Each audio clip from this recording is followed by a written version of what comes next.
Quality और consistent performance के लिए सिर्फ सिल्वर पंप्स एंड मोटर्स, नाम याद रखना। પાટણની ધારપુર મેડિકલ કોલેજના વિદ્યાર્થીના મોતનો મામલો તો એન્ટી રેગિંગ કમિટીએ તપાસ તેજ કરી છે। મેડિકલ કોલેજમાં તપાસ તેજ કરવામાં આવી છે। સિનિયર ડોક્ટરે 11 વિદ્યાર્થીની બંધ બારણે પૂછપરછ કરી। એન્ટી રેગિંગ કમિટીના તપાસ રિપોર્ટના આધારે હવે પગલાં લેવાશે। આરોપ સાબિત થશે તો કોલેજ દ્વારા પગલાં લેવાશે। સુરેન્દ્રનગરના વિદ્યાર્થીનું પાટણની મેડિકલ કોલેજમાં મોત નિપજ્યું છે। પાટણની ધારપુર મેડિકલ કોલેજમાં વિદ્યાર્થીના મોતને લઈને પરિવાર દ્વારા પણ આક્ષેપો કરવામાં આવ્યા છે। એમબીબીએસના પ્રથમ વર્ષના વિદ્યાર્થી અનિલ મેથાણિયાનું મોત નિપજ્યું છે। વિદ્યાર્થી સાથે રેગિંગ થયાનો પરિવારજનો દ્વારા આક્ષેપ કરવામાં આવ્યો। સિનિયર વિદ્યાર્થીઓ ઉપર રેગિંગનો આક્ષેપ છે। સતત 2 થી 3 કલાક સુધી વિદ્યાર્થીનું રેગિંગ કર્યાનો આક્ષેપ કરાયો છે। સુરેન્દ્રનગરના જેસડા ગામનો રહેવાસી છે અનિલ મેથાણિયા। મૃતક અનિલના પરિવારજનોએ ન્યાયની પણ માંગણી કરી છે। પોસ્ટમોર્ટમ રિપોર્ટના આધારે કાર્યવાહી કરવાની પરિવારે માંગ કરી। કોલેજના સત્તાધીશોએ આ અંગે પોલીસને જાણ કરી છે।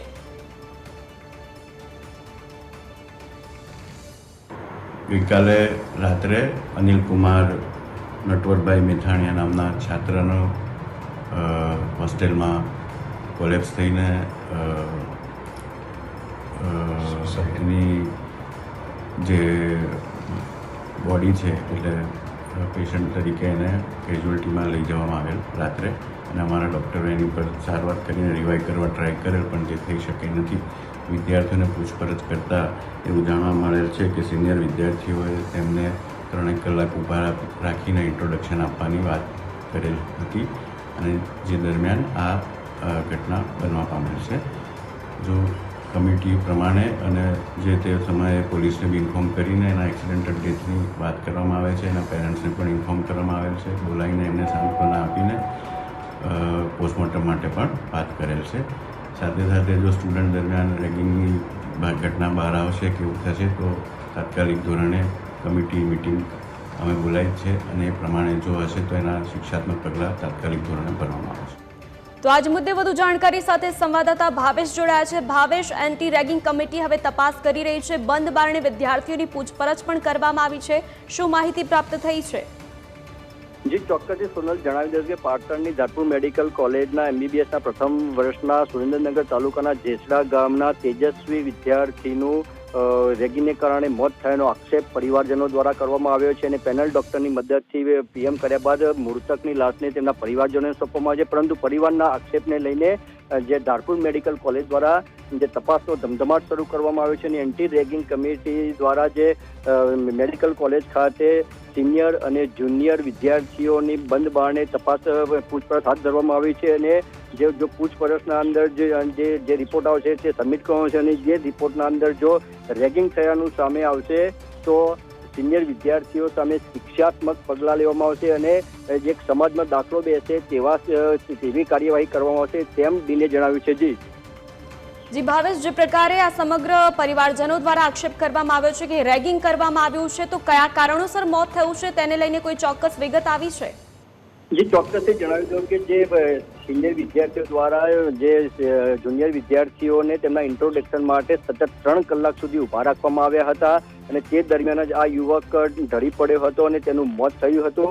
પરંતુ હાલ તો જે તે કહી શકાય કે એન્ટી રેગિંગ કમિટી દ્વારા જે તપાસ શરૂ કરવામાં આવી છે, અને તપાસના રિપોર્ટ આધારે જ જે સાચી હકીકત સામે આવશે। જી ભાવેશ, આજે 11 જણ છે તે ભોગ બનનાર છે કે પછી રેગિંગ કરનાર છે? એમાં સોનલ જે કહી શકાય કે સિનિયર વિદ્યાર્થીઓ છે અને જુનિયર પણ વિદ્યાર્થીઓ, લગભગ 11 થી વધુ વિદ્યાર્થીઓની તપાસ સમિતિ દ્વારા 1 બાય 1 પૂછપરછ હાથ ધરવામાં આવી છે। જી ભાવેશ, આભાર આપનો જાણકારી માટે। તો મેડિકલ કોલેજમાં તપાસ તેજ કરવામાં આવી છે। સિનિયર ડોક્ટરે 11 વિદ્યાર્થીની બંધ બારણે પૂછપરછ કરી છે। વધુ ખુલાસા પણ થઈ શકે છે। એન્ટી રેગિંગ કમિટીના તપાસ રિપોર્ટના આધારે હવે પગલાં ભરવામાં આવશે। તો અહીં વિદ્યાર્થીનું મોત થયું છે, આરોપ સાબિત થશે તો કોલેજ દ્વારા પણ પગલાં લેવામાં આવશે। તો સુરેન્દ્રનગરના વિદ્યાર્થીનું પાટણની મેડિકલ કોલેજમાં મોત નિપજ્યું છે, જેના કારણે પરિવારજનોમાં પણ રોષ જોવા મળી રહ્યો છે। એન્ટી રેગિંગ કમિટીએ તપાસ તેજ કરી છે। કયા કારણોસર મોત થયું છે તેને લઈને અહીં તપાસ તેજ કરવામાં આવી છે। મેડિકલ કોલેજમાં હવે તપાસનો ધમધમાટ જોવા મળી રહ્યો છે। 11 વિદ્યાર્થીઓની બંધ બારણે સિનિયર ડોક્ટરો દ્વારા પૂછપરછ કરવામાં આવી છે. તો એન્ટી રેગિંગ કમિટીના જે તપાસ રિપોર્ટના આધારે હવે વધુ પગલાં પણ લેવામાં આવશે. કમિટીના તપાસ રિપોર્ટ સામે આવ્યા બાદ વધુ પગલાં ભરવામાં આવશે. આરોપ સાબિત થશે તો કોલેજ દ્વારા પણ પગલાં ભરવામાં આવશે. સુરેન્દ્રનગરના વિદ્યાર્થીનું પાટણની મેડિકલ કોલેજમાં મોત થતાં અહીં રોષ જોવા મળી રહ્યો છે. પરિવારે મૃતદેહ સ્વીકારવાનો પણ અહીં ઇનકાર કર્યો છે. એન્ટી રેગિંગ મેડિકલ કોલેજમાં જે તપાસ તે જ તેને લઈને કરવામાં આવી છે. તો 11 જે વિદ્યાર્થીઓ છે તેમની બંધ બારણે સિનિયર ડોક્ટરો દ્વારા પૂછપરછ કરવામાં આવી છે. કયા કારણોસર આજે મોત નિપજ્યું છે તે દિશામાં પણ તપાસ કરવામાં આવી રહી છે. એન્ટી રેગિંગ કમિટીના તપાસ રિપોર્ટ આવશે, તેના આધારે વધુ પગલાં ભરવામાં આવશે.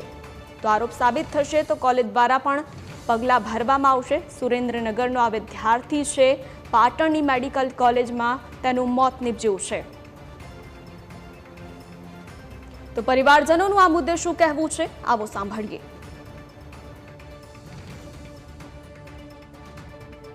પ્રથમ વર્ષમાં જે 1 મહિનો થયો તો મૂક્યો તે એ કે ચક્કર આવ્યા અને તમારો કે મારા કાકાનો ફોન મારામાં આવ્યો એ કે તમારા છોકરા કે ચક્કર આવ્યા અને પડી ગયેલ છે અને એડમિટ કરેલ છે. પછી અહીંયા આવ્યા તો સાહેબે એવું જણાવેલ કે મૃત્યુ પામેલ છે.